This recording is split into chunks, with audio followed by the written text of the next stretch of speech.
Assalamualaikum warahmatullahi wabarakatuh. Perkenalkan, kami kelompok 7 PAI 1A, yaitu Haidil Adaha, Miratun Nabila, dan Ika Novita. Di sini dosen pengampu kami yaitu Ibu Mila Juliawati, BSOCSC, MSOCSC. Baiklah, di sini kami akan membahas materi tentang emosi. Selamat menyaksikan. Pembahasan pertama kita yaitu apa itu pengertian perasaan. Perasaan merupakan pengalaman yang disadari yang diaktifkan oleh rangsangan dari eksternal maupun internal, yang cenderung lebih bersifat wajar dan sederhana. Menurut Nana Syairi Sukadinata, perasaan menunjukkan suasana batin yang lebih tenang, tersembunyi dan tertutup. Perasaan lebih erat hubungannya dengan pribadi seseorang dan berhubungan pula dengan gejala-gejala jiwa yang lain. Oleh sebab itu, tanggapan perasaan seseorang terhadap sesuatu tidak sama dengan tanggapan perasaan orang lain terhadap hal yang sama. 3 dimensi perasaan menurut Wundt. Menurut Wundt, perasaan tidak hanya dapat dialami individu sebagai perasaan senang atau tidak senang, tetapi masih dapat dilihat dari dimensi lain. Hal ini dinyatakan oleh Wundt dalam dimensinya, yaitu yang pertama, excited feeling. Perasaan yang dialami individu disertai adanya perilaku atau perbuatan yang nampak. Yang kedua, innate feeling. Perasaan yang dialami individu tanpa disertai adanya perilaku atau perbuatan. Yang ketiga, expectancy feeling dan realist feeling. Suatu perasaan yang dialami oleh individu sebagai sesuatu yang belum nyata. Di samping itu, perasaan yang dialami oleh individu karena sesuatu itu telah nyata.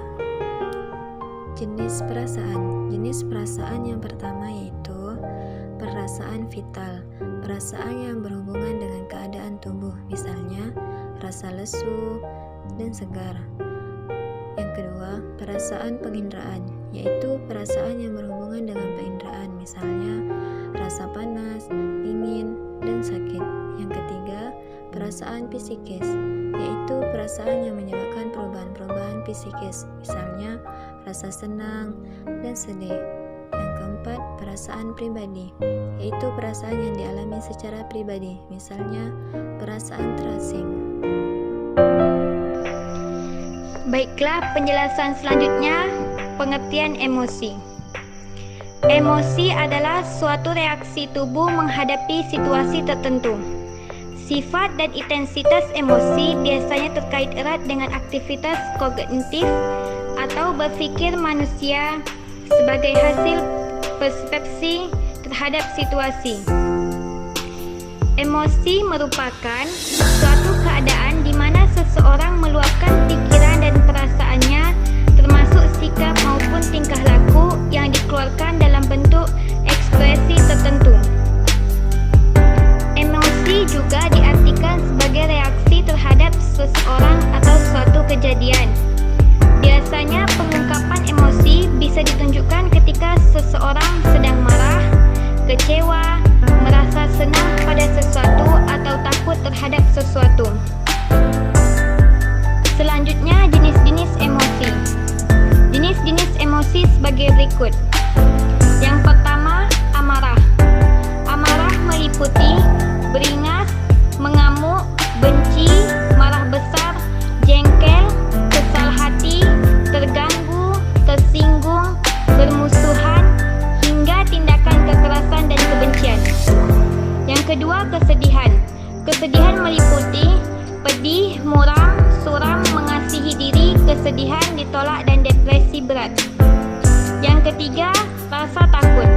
Rasa takut meliputi takut, gugup, khawatir, was-was, perasaan takut sekali, waspada, tidak senang, ngeri, fobia, dan panik.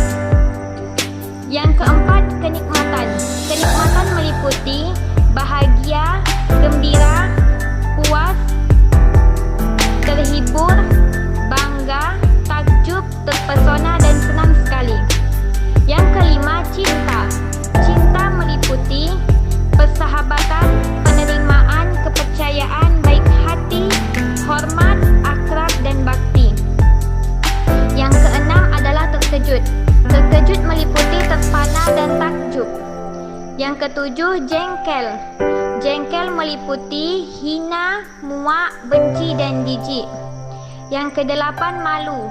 Malu meliputi rasa bersalah, malu hati, kesal hati, hina, aib dan hati hancur lebur. Selanjutnya, teori-teori emosi. Teori emosi dapat dikelompokkan menjadi 3 kategori.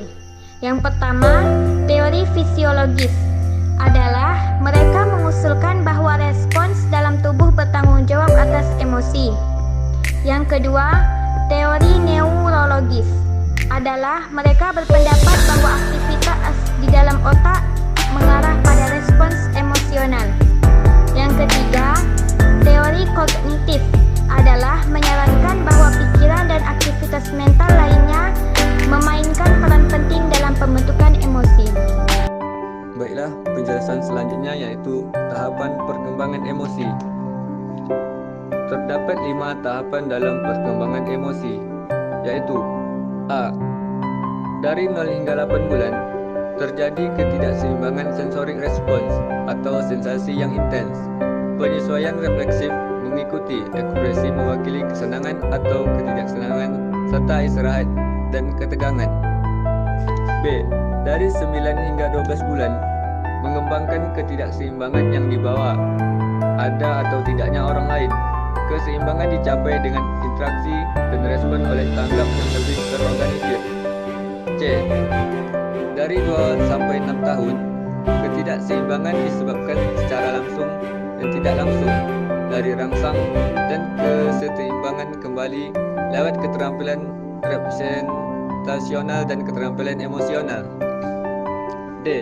Dari 7 sampai 12 tahun, ketidakseimbangan terjadi lewat persepsi langsung, perbandingan sosial dan respon emosional yang melibatkan pola perilaku karakteristik. E.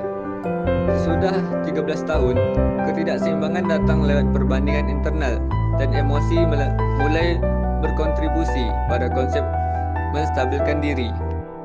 Pembahasan selanjutnya, kecerdasan emosi.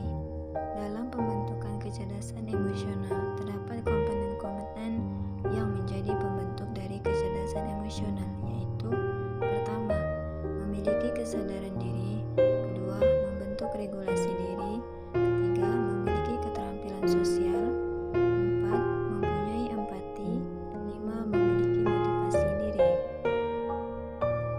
Kecerdasan emosi memiliki ciri-ciri sebagai berikut. 1. Mampu mengenali perasaan diri sendiri.